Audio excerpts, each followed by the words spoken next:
32, play to people's fantasies. The law is self-explanatory. I'm going to get straight into the example. Before I get into this example, I'm going to say this right off the bat. If this offends you, fuck you.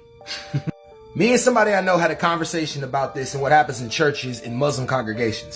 We noticed that people who teach the Quran or people who teach the Bible, most of the time you don't even fall in love with the text. You fall in love with the person who's teaching these things. Think deep about this. When you were growing up, if you're a Christian, you were growing up, did you see your mom and dad change churches when they didn't like the pastor? Did you notice how certain scriptures in certain churches would mean different things compared to the person who was teaching it? Did you notice that sometimes you would feel a certain way about a pastor because of the way they say things compared to the other way of the other pastor and what they say? Or even this, have you noticed that most people that actually go into the text for themselves and read what it was saying don't get what they were getting in church?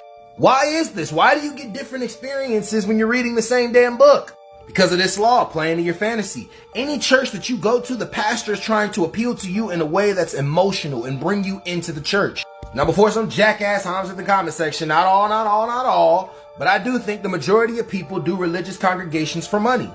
The people who truly believe in the Bible read it for themselves and pass the messages that they pass amongst other people. But there's hundreds of mega churches all across the US that pay zero in taxes and refuse to stand on any of the principles that stand in the Bible. Think deep when that bad weather came and Joel Osteen wouldn't let those people in the church. Think deep when Creflo A. Dollar, odd enough, Creflo A. Dollar, had a church and wouldn't allow people to come to the church when they were poor or invest in people, but he would buy himself a plane. Think deep about Kenneth Copeland and how he bought Tyler Perry's Jetstream, and when they asked him about it, he seemed really weird about the answer. If you want to get even deeper, go look up David Taylor and his deposition. The things that he bought with the money that the church gave to him.